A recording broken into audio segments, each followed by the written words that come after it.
అందరికీ నమస్కారం, శుభోదయం. Welcome to money master world. 23rd Jan Friday weekend రోజున ఇంటర్నేషనల్ మార్కెట్స్లో పర్ఫార్మెన్స్, మన మార్కెట్ మీద ఇంపాక్ట్ అవన్నీ కూడా మనం మాట్లాడుకుందాం. సో గోల్డ్ ఆల్మోస్ట్ $5,000 టచ్ అయ్యేందుకు సిద్ధంగా ఉంది, జస్ట్ 40 పాయింట్స్ అవే. సిల్వర్ కూడా దాదాపు 100 పాయింట్లని టచ్ చేయడానికి ఉవ్విళ్ళూరుతుంది. నో వన్ హ్యాస్ ప్రెడిక్టెడ్ అని చెప్పుకోవచ్చు. అంటే ఇంతటి ఒక్కసారి వర్టికల్ గ్రోత్ అనేది గోల్డ్ అండ్ సిల్వర్లో ఏకంగా 200% పైగా సిల్వర్లో జంప్, అండ్ గోల్డ్ కూడా ఇంత అనూహ్యమైన లాభాలు.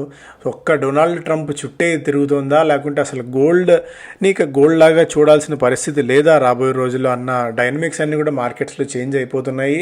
క్రిప్టోస్ కూడా $89,000 $90,000 బిలో ట్రేడ్ అవుతుంటే బాండ్ మార్కెట్స్ ఒక రకంగా విచిత్రంగా ఉంది. యుఎస్ మార్కెట్స్ నిన్నంతా కూడా ఆల్మోస్ట్ ఒక 0.5% నుంచి 1% మేర లాభాలతో అయితే ముగిశాయి. క్రూడ్ $64-65 దగ్గర ట్రేడ్ అవుతుంది. 60 నుంచి మెల్లగా $65 దగ్గరికి ఇంచిన్ అయింది బ్రెంట్ క్రూడ్ కూడా. ఏషియన్ మార్కెట్స్లో యాజ్ ఆఫ్ నో ట్రెండ్ చూస్తే నికే 0.1%, హాంకాంగ్ 30% మేర, షాంఘై 1% మేర లాభాలతో అయితే ట్రేడ్ అవుతున్నాయి. As of now Gift Nifty కొద్దిగా ఫ్లాట్ టు నెగిటివ్ బయాస్తో అయితే ట్రేడ్ అవుతుంది. As of now Asian markets ఇచ్చిన ట్రెండ్ బట్టి చూస్తే మేబీ ఒక డీసెంట్ ఓపెనింగ్ కోసం మార్కెట్స్ సిద్ధమవుతున్నాయని చెప్పుకోవచ్చు. Japan inflation cools to 2.1%, lowest since March 2022. So జపాన్లో ఇన్ఫ్లేషన్ తగ్గింది. Zelensky lays into last, Europe stop trying to change Trump. ప్రపంచం అంతా కూడా ఒక అనిశ్చిత వాతావరణం, ఈ జియోపొలిటికల్ టెన్షన్స్, ఈ ట్రేడ్ టారిఫ్స్, ట్రేడ్ వార్స్ అనేవి ఎలా రూపాంతరం చెందుతాయి అనేది అసలు ఎవరికీ అర్థం కాని స్థితిలో ఉన్నాం. ఇప్పుడు మనం చేయగలిగిందల్లా కూడా మంచి స్టాక్స్ని, కొద్ది గొప్ప క్వాలిటీ ఉన్న స్టాక్స్ని హోల్డ్ చేసుకుని ఉంచుకోవడం తప్ప ఇప్పుడు మనం చేయగలిగింది, మన చేతిలో ఉన్నది కూడా ఏమీ లేదు అని చెప్పి మనం అర్థం చేసుకోవాలి. ఎందుకంటే ఎక్స్టర్నల్ ఫ్యాక్టర్స్ విపరీతమైన ప్రభావాన్ని చూపిస్తున్నప్పుడు డొమెస్టిక్గా మనం ఎంత స్ట్రాంగ్గా ఉన్నా కూడా అవి పెద్ద ప్రభావం చూపిస్తానైతే అనుకోవట్లేదు. అండ్ అటు ఒక రకంగా డొనాల్డ్ ట్రంప్ నెత్తిన పాలు పోసినట్టు. ఎందుకంటే ఈ ట్రేడ్ టారిఫ్ మన మీద విధించకపోతే మనం ఇతర దేశాల వైపు, ఇతర దేశాలతో ఒప్పందం కుదుర్చుకోవడానికి అంత యాక్టివ్గా ఉండేవాళ్ళం కాకపోవచ్చేమో. ఇప్పుడు ఈ యుఎస్ ఎఫెక్ట్ వల్ల మనం చాలా దేశాలకి రీచ్ ఇన్ అవుతున్నాం. ఏకంగా యూరోప్తో ఒక మదర్ ఆఫ్ ఆల్ డీల్స్ ఒకటి కుదుర్చుకోవచ్చు. మదర్ ఆఫ్ ఆల్ డీల్స్ అనేది ఒకటి జరుగుతోంది అన్నదైతే ఒక వాస్తవమైన మాట. యూరోప్ కూడా మనకి స్నేహస్తాన్ని చాచుతోంది. బికాజ్ అక్కడ వాళ్ళ నుంచి వాళ్ళకి వేడి ఎక్కువ అవుతుంది కాబట్టి. అంటే మన మీద ప్రేమ అని అయితే కాదు, కానీ యుఎస్తో ఉన్న టెన్షన్స్ నేపథ్యంలో అట్లీస్ట్ ఒక గట్టి బలమైన ట్రేడ్ పార్ట్నర్ కావాలి, అది మనం అవుతున్నాం. సో ఇవన్నీ కూడా డైనమిక్స్ని రాబోయే రోజుల్లో చేంజ్ చేయబోతున్నాయి. బట్ చూద్దాం. ఇప్పుడు యాజ్ మనం ముందు అనుకున్నట్టు మన చేతిలో ఉన్నది కేవలం ఒక క్వాలిటీ స్టాక్స్కి స్టిక్ ఆన్ అవ్వడం తప్ప ఇమీడియట్గా మనం చేయగలిగింది అయితే ఏం లేదు. బట్ అలానే నెగిటివ్ మోడ్లో ఉండాల్సిన, లేకుంటే పెసిమిస్టిక్ మోడ్లో ఉండాల్సిన పని లేదు. ఇవన్నీ ఆర్డర్ ఆఫ్ ది డే రెగ్యులర్గా మార్కెట్స్లో జరుగుతూనే ఉంటాయి. కాకపోతే ఈసారి కాస్త భిన్నంగా జరుగుతున్నాయి కాబట్టి మనం ఎంతగా దీని గురించి ఆలోచిస్తున్నాం. అదర్ దాన్ దట్ అంత ప్యానిక్ అవ్వాల్సిన పని అయితే ఏమీ లేదు. Just stick on to quality stocks. కొద్దిగా వెయిటింగ్ పీరియడ్ ఎక్కువ ఉంటుంది. సహనం, ఓర్పు అనేది ఎక్కువ కావాలి ఈ పాయింట్ ఆఫ్ టైంలో. ఫారిన్ పోర్ట్ఫోలియో ఇన్వెస్టర్స్ నిన్న కూడా 2,500 crores వర్త్ ఆఫ్ స్టాక్స్ని సెల్ చేశారు. రిలెంట్లెస్ సెల్లింగ్ కొనసాగుతూనే ఉంది. డొమెస్టిక్ ఇన్స్టిట్యూషనల్ ఇన్వెస్టర్స్ కొద్దిగా బయింగ్ పెంచి 4,200 కోట్ల రూపాయల మేర మన వాళ్ళు బయింగ్ని అయితే పెంచారు. రూపీ కనిష్ట స్థాయిలకు దిగజారుతోంది. మరొక 7 పైసలు క్షీణించి $91.58 స్థాయికి దిగింది when compared with dollar. Specific stocks పరంగా కూడా మళ్ళీ మనం మాట్లాడుకుందాం. ఇవాళ చాలా కంపెనీస్ రిజల్ట్స్ అనౌన్స్ చేయబోతున్న వాటి జాబితాలో ఉన్నాయి. JSW Steel, Shriram Finance, Adani Green, BPCL, IndusInd Bank, MCX Urban Company లాంటి companies. IndiGo as expected last quarter అంతా కూడా కంపెనీ బాగా ఇబ్బంది పడింది. బికాజ్ ఈ ఫ్లైట్ డిలేస్, క్యాన్సిలేషన్స్ ఇవన్నీ. దీంతో ప్రాఫిట్స్ లేకంగా 78% మేర క్షీణత. 2,500 crores నుంచి 500 crores తన ప్రాఫిట్స్ పరిమితం చేసుకోవాల్సి వచ్చింది. Adani Energy 2% when compared to the last year, 2% decline net ప్రాఫిట్స్లో. రిలయన్స్ ఇండస్ట్రీస్ తన 16 స్టెప్ డౌన్ సబ్సిడరీస్ ఏవైతే ఉన్నాయో వాటన్నిటిని కూడా రిలయన్స్ న్యూ ఎనర్జీలో విలీనం చేయబోతున్నారు. HPCL company corporation expects to begin crude processing at its 180,000 barrels per day Barmer refinery రాజస్థాన్లో వీళ్ళు చేపట్టబోతున్నారు. పిఎన్బి హౌసింగ్ ఫైనాన్స్ గొప్ప పిఎన్బి ఫైనాన్స్ రిస్క్ మోడ్లోకి వెళ్తుంది. చిన్న రియల్ ఎస్టేట్ డెవలపర్స్కి లోన్లు ఇచ్చేందుకు కంపెనీ సిద్ధమవుతుంది. మిగిలిన స్టాక్స్ పరంగా కూడా ఒకసారి మనం గమనిద్దాం ఏదైనా యాక్టివిటీ ఉందేమో అని చెప్పి. అండ్ నిన్న పోస్ట్ మార్కెట్ రిజల్ట్స్ అనౌన్స్ చేసిన కంపెనీస్లో బంధన్ బ్యాంక్ ఇంట్రెస్ట్ ఇన్కమ్ దాదాపు 4% మేర క్షీణించింది.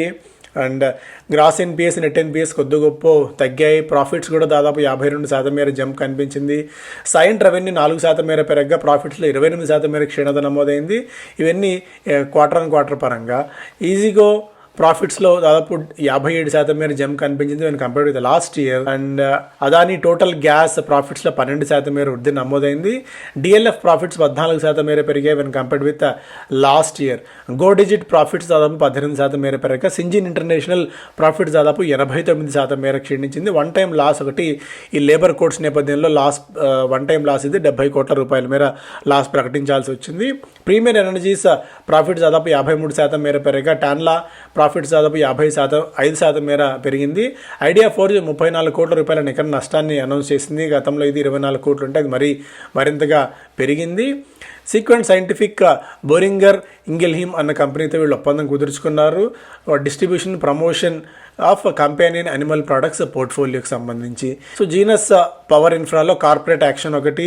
సో ఎవరైతే జీనస్ పవర్లో 6 షేర్స్ హోల్డ్ చేస్తారో వాళ్ళకి ఒక షేర్ జీనస్ ప్రైమ్ ఇన్ఫ్రా ఒకటి దక్కబోతోంది వీళ్ళ కార్పొరేట్ యాక్షన్లో భాగంగా.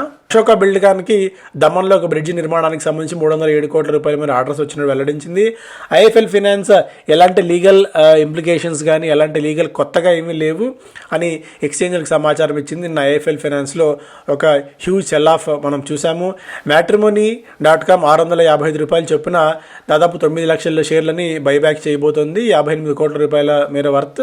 అవెన్యూ సూపర్ మార్ట్స్ పాలి రాజస్థాన్లో మరొక కొత్త స్టోర్ని లాంచ్ చేసింది. దీంతో 444కి సంఖ్య పెరిగింది. ఎన్బిసిసికి 2 జీఎస్టీ ట్యాక్స్ డిమాండ్ నోటీసులు వచ్చాయి. 94 కోట్ల రూపాయల మేర నోటీసులు ఇవి. ఎంఎస్సిఐలో స్టాక్స్ లిస్ట్ చేసేందుకు కొలాబ్ ప్లాట్ఫామ్స్కి అనుమతి లభించింది. సో ఎంఎస్సిఐ మీద విపరీతమైన చర్చ అయితే నడుస్తుంది. కొద్దిగా అప్రమత్తంగా ఉండండి, చాలా జాగ్రత్తగా ఉండండి. అన్లిస్టెడ్ సెగ్మెంట్లో ఈ షేర్లు కొనాలని తాపత్రయం అప్పుడే పడాల్సిన పని అయితే లేదు.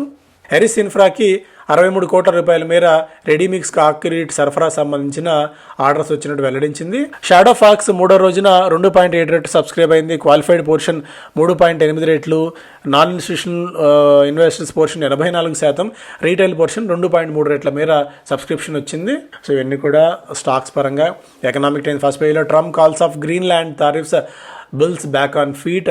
సో నిన్న కొద్దిగా ఆయన ఊరటనిచ్చే ఒక ప్రకటన చేయటం మార్కెట్స్కి నిప్పుల మీద ఉన్న మనుషులు కాస్త కొద్దిగా ఒక చల్ల గాలి వీచినట్టు మాత్రమే అయింది. నిజంగా ఇది మనం నిప్పుల మీద ఉన్నామా, ఆయన బయటపడేశారా ఇంకా ఏమీ తెలియదు. మళ్ళీ వైట్ హౌస్కి వెళ్ళిన తర్వాత ఆయన మూడ్ ఎలా మారుతుందో ఏమో మనకు తెలియదు. కాబట్టి ఆయన ప్రకటనలను బేస్ చేసుకుని మార్కెట్స్ ఇప్పుడు ప్రస్తుతానికైతే నడుస్తున్నాయి. సో యాజ్ ఆఫ్ నో మనం చేయాల్సింది పదే చెప్పుకుంటున్నట్టు క్వాలిటీ స్టాక్స్లో ఉండడమే.